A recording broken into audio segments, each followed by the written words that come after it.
መጽሐፍ ቅዱስ ብቻ። እንግዲህ መጽሐፍ ቅዱስ ብቻ ሃይላንድ ውሃን አይጨምርም፣ ነጭ ወንበርን አይጨምርም፣ ቅባ ቅዱስን አይጨምርም፣ ቲሸርትን አይጨምርም። አረ ብቻ ከሆነ መጽሐፍ ቅዱስ ሌላ የሚሸቀጥ ሸቀጥ መኖር የለበትም ነበር። መጽሐፍ ቅዱስ ብቻ ከሆነ ፓምፍሌትም የለም፣ ትራክትም የለም፣ ምንም የለም። ግን ብቻ ይላል። በዚህ በማቴዎስ ወንጌል ምዕራፍ 10 ቁጥር 34 ላይ መጽሐፍ ቅዱስ ብቻ ከሆነ በጣም የሚያስደነግጥ ቃል ልንገራችሁ። ክርስቶስ ሲያስተምር እንደዚህ ያለ በምድር ላይ ሰላምን ለማምጣት የመጣው አይምሰላችሁ። የሚገርም ነው። አያስደነግጥም? ይሄ ቃል ማን ነው ይሄንን የሚለው? ንገሩኝ፣ ማን ነው የሚለው? ክርስቶስ ነው። ያላነበባችሁ ሰዎች ካላችሁ መጽሐፍ ቅዱስ አንብቡ። በምድር ላይ ሰላምን ለማምጣት የመጣው አይምሰላችሁ። ሰላምን ለማምጣት አልመጣውም ሰይፍን እንጂ ክርስቶስ። ስለዚህ ይሄ ጌታን ተቀበል የሚልን ሰው ግለጥና አንብበህ ይሄን ነው የምትቀበለው። ምን ያደርግልኛል? ለአንተም አይጠቅምም ወዳጄ፣ ይሄ እንኳን ለኔ ብለህ መለያየት ነው ያለው። አይ ይሄ ማለት እኮ ይላል። ኬታ መጣው መጽሐፍ ቅዱስ ብቻ ከሆነ እንዳትተረጉምልኝ። እየገባችሁ ነው መመና? አው ቅድም ብሎናል። ጥያቄ ብቻ ማምጣት አይደለም እንዴ፣ እዛው መስጠት ነው እንጂ እንካይን ያዘው ራስ እዛው። ምን ማለት ነው ይሄ በሉት። ቆይ ይሄማ ይተረጎማል ይላል። ሂድ ከዚህ እና ጽዮን ምለውን ስተረጉም ለምንድን ነው አካኪ ዘራፍ ምትለው? አንቺ ሴት ካንቺ ጋር ምን አለኝ የሚለውን ስተረጉም ለምንድን ነው አካኪ ዘራፍ ምትለው? አንተ ስትፈልግ ትተረጉማል። እሺ ክርስቶስ ይመጣል አይደል? ምኖችንና ምኖችን ነው በግራና በቀኝ የሚያቆም? ጻድቃንና አይልም ፍየልና በግ ነው የሚል። ጌታን ተቀበል ሲል ለፍየሏ ንገራት ወዳጅ። እኔ ምን ያደርግልኛል? ሲመጣ እኮ ፍየልና በግ ነው ሊያቆም ይወጣው። አልሰማም እንዴ? ፍየሎቹን ቤት ያቀሟቸዋል ይላል በግራ። ስለዚህ ተከተለ ሄደ። አንቺ ፍየል በግራ ከምትቆሚ ፍየሏን ነው ከኔ ጋር ይለፋል። በጎቹን በምን ያቆማቸዋል ይላል በቀኝ። አንቺ በግ ከፍየል ጋር ጓደኝነት ይቅርብሽ። አሁን እናንተ ግን ፍየልና በግ የሚለው የትርጓሜ ቤት ስለሆነች ቤተክርስቲያን የትርጓሜ ተማሪዎች የትርጓሜ መምህራን ስላሉ አይ ፍየል የተባለችው ኃጥአን ናቸው፣ በበግ የተመሰሉት ጻድቃን ናቸው። ይሄ ትርጉም ነው። ሚስጥሩ ምንድን ነው? ፍየላቷ የተሰቀለ ነው፣ አፍረቷ የተገለጠ ነው። ኃጢአተኛ ሰዎች ኃጢአታቸውን በአደባባይ ይሰሩታል። ፍየል ሞቅ ያለ የአየር ንብረት ይስማማታል። ኃጢአተኞች ሞቅ ያለ ህይወት ይስማማቸዋል። ሞቅ አርጊው ነው እንደ ፍየሏ ነው። በዚሁ ከቀጠልክ በግራ ነው የምትቆመው እያለ መጽሐፍ ቅዱስን ስላነበብከው ብቻ በጭራሽ። በ16ኛው መቶ ክፍለ ዘመን የመጣ ፍልስፍና ነው ሉተርን ያመጣው። ዝም ብለህ አንብበው ገስግሳል። ብዙ ሰው እያነበበ ተገነጣጠለ ማለት ነው።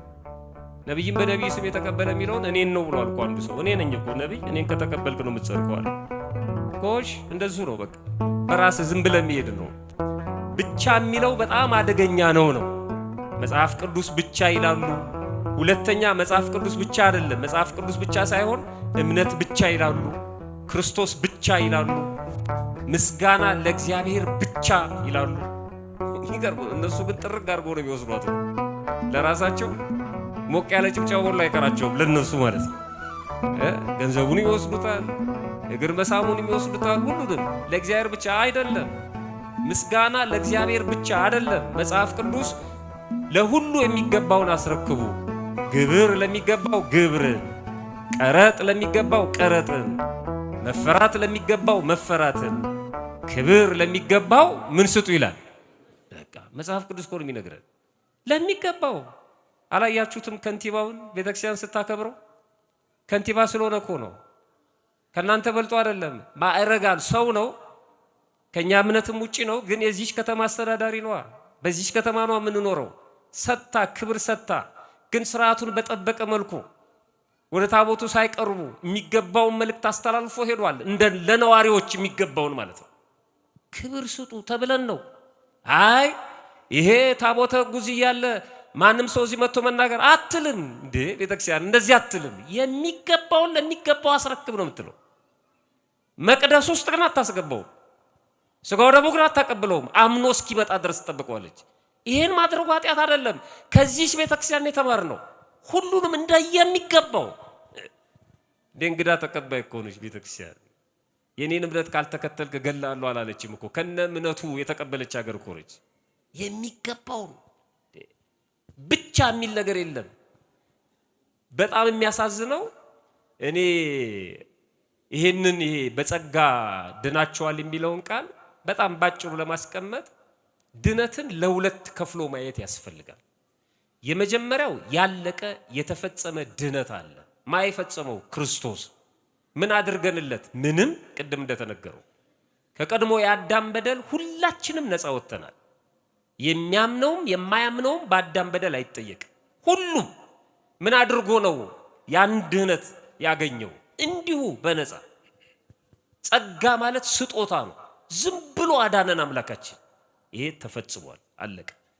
ይሄን የተፈጸመውን ድነት ገንዘብ አድርጎ ለመቆየት ወይም ያ የተከፈተውን የህይወት መስመር ገንዘብ ለማድረግ ግን ከኛ የሚጠበቅ ነገር አለ ማለት ነው።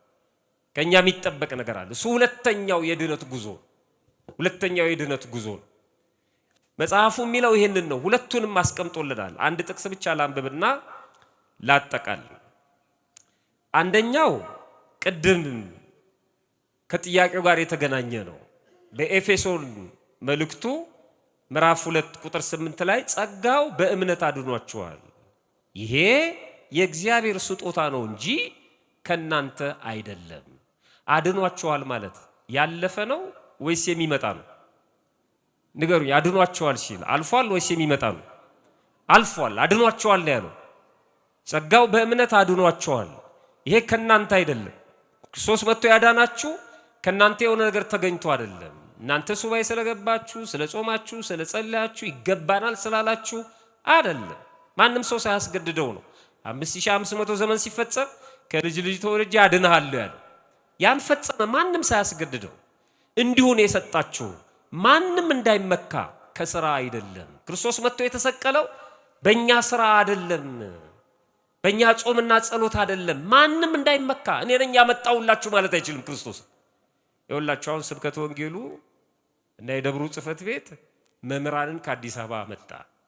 መምህራንን፣ ዘማሪያንን የአውሮፕላን ቲኬት ቆርጦ አመጣንላችሁ፣ ጋበዝንላችሁ ማለት ይችላል።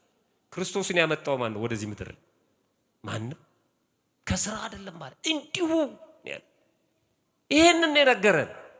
ሁለተኛውን በተመለከተ አሁን ግን በሕግና በነቢያት የተመሰከረለት የእግዚአብሔር ጽድቅ ያለ ሕግ ተገልጧል። እርሱ ለሚያምኑት ሁሉ የሆነ በኢየሱስ ክርስቶስ በማመን የሚገኘው የእግዚአብሔር ጽድቅ ነው። ልዩነት የለም። ሁሉ ኃጢአት ሰርተዋል፣ የእግዚአብሔር ክብር ጎድሏቸዋል። በኢየሱስ ክርስቶስም በሆነው ቤዛነት በኩል እንዲያው በጸጋው ይጸድቃሉ። ይሄን ካመጣ በኋላ ወደ ሁለተኛው ሲመጣ እርሱንም እግዚአብሔር በእምነት የሚገኝ በደሙ የሆነ ማስተስሪያ አድርጎ አቆመው። ይሄ ይላል በፊት የተደረገውን ኃጢአት በእግዚአብሔር ችሎታ ስለመተው ነው። አሁን በጸጋው ድናችኋል፣ በሥራ ይመካ ከሥራ አይደለም ማንም ብሎ የተናገረው በፊት የተደረገውን ኃጢአት ስለመተው ነው ይላል። በመጀመሪያ የተደረገውን ኃጢአት ስለመተው ከአዳም በደል፣ ከአዳም ዕዳ፣ ከአዳም ኃጢአት ነፃ የሆናችሁት በእናንተ ሥራ አይደለም። ማንም ሰው በአዳም በደል አይጠየቅም። ያን የተሰጠውን ድነት ባለመቀበሉ ነው። ለዚህ ነው ጥምቀት የተሰራለት። ከጸጋው ግምጃ ቤት አስመለሰና ልጅነታችንን እዚህ የጸጋ ግምጃ ቤት የተባለችው ቤተክርስቲያን አስቀመጠልን። ማንም ሰው መጥቶ መውሰድ ይችላል። አሁን ሰው የሚጠየቀው በራሱ ኃጢአት ነው፣ በራሱ ድክመት ነው። መጥቶ ባለመውሰዱ ነው የሚፈረድበት እንጂ በአዳም በደል አይደለም። ያንንማ እንዲሁ አዳነን። ክብር ምስጋና ይግባውና እንዲሁ ማንም ሰው ሳያስገድደው ድናችኋል ያለው። ከዛ የመጨረሻው ወደ ሁለተኛው ስንመጣ ራሱ ቅዱስ ጳውሎስ ሲናገር እንደዚህ ይላል። ሁለተኛ ምዕራፍ 2 ፊልጵስዩስ ምዕራፍ 2 ቁጥር 12 ላይ ወዳጆቼ ሆይ ሁልጊዜ እንደታዘዛችሁ በእናንተ ዘንድ በመኖሬ ብቻ ሳይሆን ይልቁንም አሁን ስርቅ ይልና በፍርሃትና በመንቀጥቀጥ የራሳችሁን መዳን ፈጽሙ ይላል። እየሰማችሁ ነው? እስኪ በፍርሃት በሉ፣ በፍርሃትና በመንቀጥቀጥ በሉ የራሳችሁን መዳን ፈጽሙ። የሚቀር አለ ማለት ነው። የክርስቶስ ማዳን ተፈጽሟል። የማን መዳን ይቀራል? የኛ። ፈጽሙት፣ የያዛችሁትን እንዳከበራችሁት ጠብቁት፣ በተጋድሎ ፈጽሙ። ዮሐንስ በጣም የሚነግረን ነገር አለ። ወዳጆች ሆይ ይልና አሁን የእግዚአብሔር ልጆች ነን፣ ወደፊት ግን ምን እንደምንሆን ገና አልተገለጠም ይላል። ከዚህ ስንወጣ የሚያጋጥመን ነገር አናውቀውም። እግዚአብሔር ይጠብቀን እንጂ አናውቀውም። ገና ነን። ሁለተኛው እሱ ነው፣ አልተፈጸመም። ያልተፈጸመ አለ። በክርስቶስ ድህነት ተረፍ ኖሮ ሳይሆን የኛ ድርሻ አለ ማለት ነው። የኛ ድርሻ አለ። ቅድም የተሰጡት ጥቅሶች እንዳሉ ሆነው የሚያገለግሉት እነሱ አሁን ለሁለተኛው ነው። ያን የተሰጠንን ድህነት አክብሮ ለመጠበቅ ማለት ነው። አንድ ሕፃን ልጅ በ40 ቀኑ እንደተጠመቀ ከ7 ዓመት በፊት ቢሞት ይሄ ሕፃን እኮ ቤተክርስቲያን መጥቶ ራሱ ጸሎተ ፍታት አይደረግለትም አይደለም? ይፈታል። ሕፃን ልጅ በቃ እንደያዘው ድህነቱን ይገባል። ጸሎተ ፍታት